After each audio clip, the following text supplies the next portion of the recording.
Je suis sur un banc. Vous savez, le chemin il continue, mais je suis là pour faire un point d'étape parce que nous avons déjà parlé de pas mal de choses.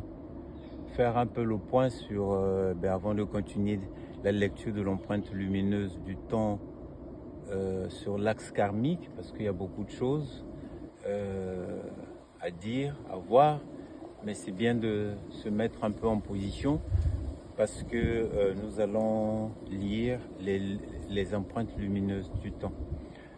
Alors, j'ai commencé à créer cette chaîne sous l'égide de Pusha. Pusha, c'est le nakshatra de nourrissement, c'est très généreux, c'est les mamelles de la vache. Alors la différence entre deux vaches qui donnent du lait, c'est que l'une va donner un peu plus. Et c'est ça qui va faire la différence.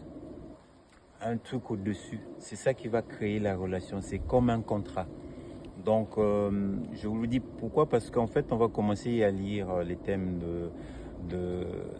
des artistes, des personnes connues, parce que c'est sur internet, c'est disponible. Mais en lisant ça, je me suis dit, on va pas s'arrêter à ça parce que cette personne nous en donné, c'est généreux. Mais en retour, on va lire leur axe karmique et proposer quelques solutions, une interprétation pour la compréhension. Ça peut aider. Ça peut nous aider aussi, nous, à comprendre certaines choses. Donc voilà un peu dans l'état d'esprit dans lequel nous abordons la lecture de l'axe karmique. Donc vous allez voir, on va parler de Dick Fosbury, on va parler peut-être d'Hillary Clinton, de Jean-Jacques Goldman, ainsi de suite. Et il faut que ça rentre dans une logique généreuse parce que c'est Pusha. Pekka Jyotishpada, c'est sous l'égide de Pusha. Alors, il y a plusieurs acteurs pour la lecture de l'empreinte lumineuse du temps. D'abord, on va parler, il y a le soleil et la lune déjà. Dans le Jyotish, on les appelle les grahas. Les grahas, c'est quelque chose, en fait, en Inde, vous savez, les éléphants, pour les faire avancer, il y a besoin d'un petit graha, en fait, de quelque chose pour les maintenir dans le droit chemin. Donc, le rôle de ces grahas que vous connaissez déjà, le soleil, la lune, Jupiter, ainsi de suite, nous aide à nous maintenir un peu dans le chemin. Donc, ça sert quand même de les écouter un tout petit peu, mais de le regarder autrement en fait. Alors le soleil, nous avons vu, il peut être maléfique, il peut brûler, ainsi de suite, mais pas que. Le soleil nous donne en tout cas la succession. Quand vous lisez un thème Jyotish, il y a une succession du temps qui est très, très bien cadencée, c'est toujours le même. C'est-à-dire qu'il y a le temps de Ketu, il y a le temps de Vénus, après il y a le temps du Soleil, il y a le temps de la Lune, ainsi de suite. Et puis ça revient, c'est quelque chose qui revient toujours. C'est un temps vraiment qui est bien cadencé, bien ordonné. Alors que celui du Soleil, il est un peu changeant. Vous savez, le Soleil, de la Lune est très changeant. La lune montante, la lune descendante, ainsi de suite, les marées, vous savez tout ça. Mais le soleil aussi représente l'atma, c'est-à-dire que l'âme, c'est-à-dire ce qui insuffle la vie dans le corps, dans la conscience, dans le mental. Et le soleil donne la lumière à la lune, n'est-ce pas? Sans la lumière du soleil, la lune aurait un peu du mal, et a du mal, beaucoup du mal. Mais le soleil, c'est aussi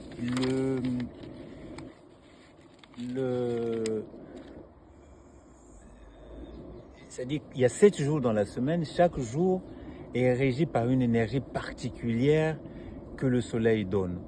Donc voilà, il y a beaucoup de choses qu'on peut échanger autour du soleil. Mais bon, déjà ça suffit au moins pour vous donner la direction.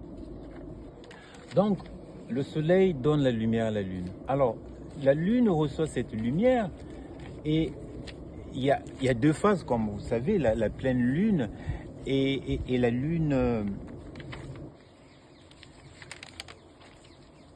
alors, excusez-moi. Et la nouvelle lune.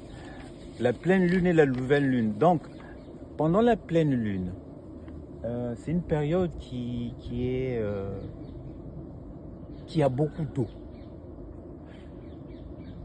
Et l'autre partie de la lune, la nouvelle lune, il y a moins d'eau, il y a plutôt du vent. Alors moi j'aimerais bien comprendre quand les gens, certaines personnes disent oui mais il faut taire le mental, il faut faire ceci, le mental ceci, le mental par là.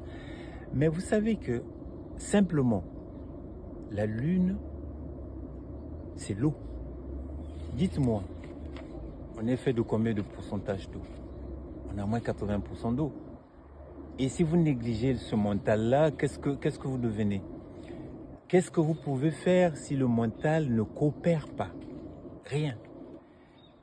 Si vous pouvez, faites-le moi savoir, parce que je ne sais pas faire. Le soleil et la lune, il y a cette relation-là. La lune, il y a deux phases, comme je vous ai dit. Il y a une phase où il y a beaucoup d'eau et il y a une phase où il y a prédominance du vent. Et quand il y a beaucoup d'eau, là, vous savez que c'est des personnes, quand ils sont nés pendant cette période-là, et c'est bien cadencé, c'est bien signifié dans le thème.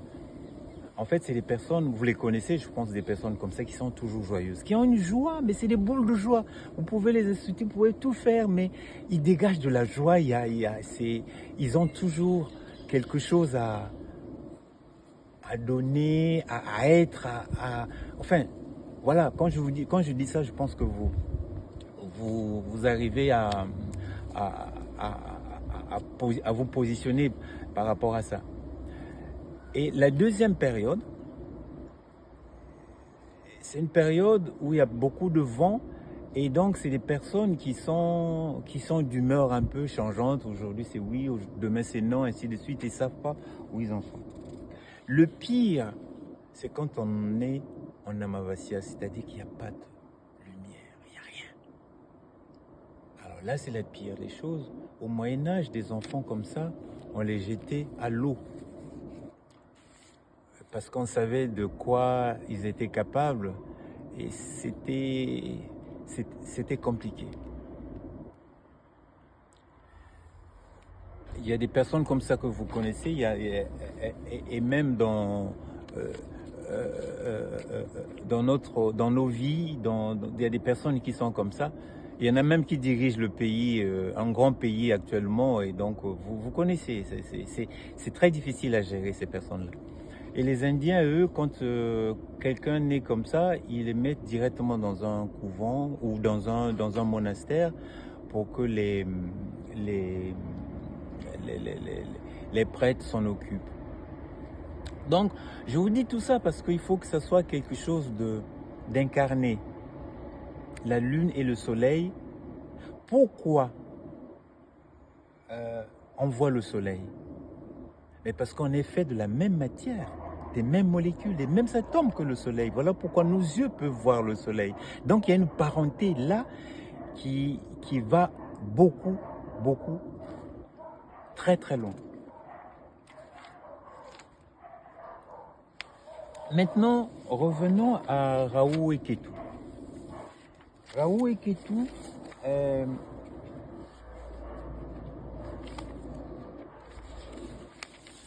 nous avons dit que c'était un serpent qui a été coupé en deux. Donc la tête faisait Rahu, la queue faisait Ketu. Mais il faut aller au-delà de... On a parlé que c'était des démons de midi, un démon jumeau. Et en fait, il n'y a rien de mauvais, il n'y a rien de bon. Il ne faut pas rentrer dans cette dichotomie parce qu'en fait, et là, on est perdu sinon. Qu'est-ce qui se passe? Alors, pour mieux comprendre ce que je veux dire, c'est Miles Davis, le trompettiste américain qui est même venu en France, qui nous l'a bien démontré. malgré lui. En fait, c'est le roi, les musiciens disaient que c'était le roi des fausses notes. Encore une fois, pourquoi je vous parle de musique? Parce que l'homme, nous, on est constitué de musique. Pourquoi la musique nous touche? Quand un morceau nous touche, c'est que les notes de musique, la vibration de la musique, on l'a. Donc, on peut lire la personne à travers la musique, on peut soigner la personne à travers la musique. Et Miles Davis, lui, c'est le roi des fausses notes, parce qu'il disait qu'en fait, il n'y a pas de fausses notes. Quand vous jouez, que vous sentez que c'est une note dissonante, ce qui est important, c'est celle qui va suivre. Si vous jouez un temps au-dessus ou un temps au-dessous, vous tombez sur la note juste et vous êtes bien. L'équilibre est établi. Donc, Ketu n'est pas mauvais, Raoult n'est pas mauvais. Ketu, il guérit. Il guérit parce qu'en fait, il a beaucoup de feu en lui. Ce feu qui a un potentiel transformateur. Il est très copain avec la planète Mars. Les deux ont un peu du mal à se comprendre, mais parce que Mars est dans l'action, aime l'action, et Ketu est dans le détachement. Donc, mais ils partagent l'élément feu ensemble. Et il y a des fois, ça donne des frustrations quand Mars ne peut pas s'exprimer, ou un blocage intérieur quand Ketu ne peut pas s'exprimer. Mais si on arrive à conjuguer les deux, ça donne des forces, des formes subtiles qui donnent naissance à des capacités de transformation, un courage, une détermination sans faille. Alors, quel exemple autre vous donner sur Ketu? Sous notre corps, en fait, c'est très concret. Quand vous mangez un steak, vous mangez du bœuf. Vous ingurgitez du bœuf en vous. En tout cas. Dans l'estomac, c'est toujours à l'extérieur. Mais quand ça arrive à l'estomac, il faut que ce morceau de bœuf puisse être transformé pour que ça donne des molécules, des nutriments humains. Il faut que ça soit humanisé. Et c'est là le rôle de Ketu et de Mars, c'est de transformer cela. Parce que si vous laissez ça comme ça, mais ça vous crée des maladies, ça vous fait augmenter la température parce que c'est pas digéré du tout. Déjà, vous le ressentez quand quelque chose est mal digéré, ça vous donne des choses qui sont pas bien dans le corps. Et Ketu et Mars conjuguent leurs efforts pour ça, donc ça nous guérit. C'est quelque chose qui nous guérit. Je pourrais vous donner d'autres exemples, mais bon, on va les voir au fur et à mesure qu'on va faire nos thèmes sur l'axe karmique. Raoult, lui, il est copain avec Saturne, parce que je vous ai dit que Raoult, il était copain, il est copain plutôt avec Saturne, parce que Saturne, c'est l'élément air. Donc, ça peut créer une hypersensibilité et ça peut donner aussi des natures addictives. Mais quand c'est bien géré, ça peut donner des personnes qui sont pionnières, rebelles, activistes, qui ont la capacité de s'adapter et d'avoir des qualités visionnaires. Encore faut-il que Ketu ait digéré certaines choses déjà.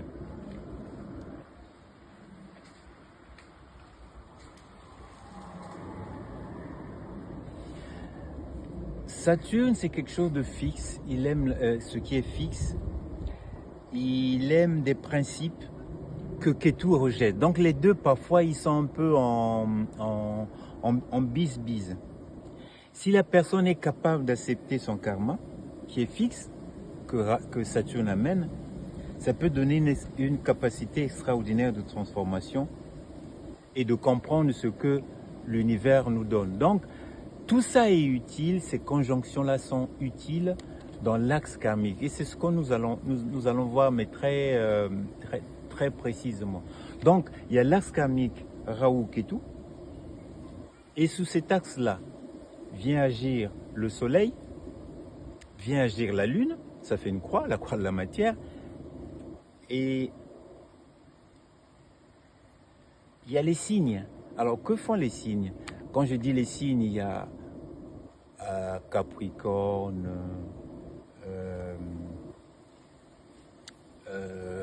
Bélier, ainsi de suite. Ces signes nous donnent en fait l'espace où les choses se passent. Ces signes, on va dire par exemple le Capricorne, on sait que c'est le bâtisseur du ciel. Donc les gens qui ont Capricorne quelque part, c'est des bâtisseurs nés en fait. Ça c'est l'espace où les choses se passent. Maintenant, si on veut savoir le pourquoi, là c'est les nakshatras. Les nakshatras, les 27 en viennent vous dire pourquoi ça se passe là et comment ça se passe. C'est le rôle de nakshatra. Donc voilà, ça fait un tout. D'un côté, il y a l'axe karmique Rahu-Ketu, le soleil, la lune. Il y a les signes, mais il y a aussi les nakshatras. Donc quand on met tout ça ensemble, l'axe karmique devient parlant et devient vivant, devient quelque chose de très pratique. On va ajouter encore une chose. Donc je vous ai dit que les grahas, il y a le soleil, la lune, ainsi de suite. Ça nous aide à tenir le cap. Mais il y a quelque chose de très important aussi dans l'axe karmique, c'est l'Atma Karaka. C'est-à-dire que la planète d'âme, c'est autre chose que l'axe karmique. Quand vous lisez l'axe karmique, Rahu-Ketu, mais il y a la planète d'âme. Alors le piège dans tout ça, si votre planète d'âme va d'un côté et l'axe Rahu-Ketu va de l'autre, alors là c'est le pire, c'est très très difficile. Ce qui est intéressant, c'est que l'axe karmique et votre Atma Karaka, la planète d'âme, va dans le même sens. Là c'est le pied. Mais bon, la vie elle est ce qu'elle est, on hérite ce que l'on a et on fait avec ce qu'on a. Mais le plus simple, c'est de le savoir et quand on le sait, on peut gérer. Voilà, donc j'ai été un peu long aujourd'hui, mais bon, je voulais faire un peu un point d'étape pour voir un peu qu'est-ce qu'on dit, qu'est-ce qu'on ne dit pas, comment on le dit, pourquoi on le dit, pour que ce soit quelque chose qui ne vous embrouille pas. Mais c'est des choses qui sont vivantes et qui sont en vous, qui sont en nous, qu'il faut gérer. Donc, si vous ne savez pas où est votre axe karmique, moi je peux vous le dire.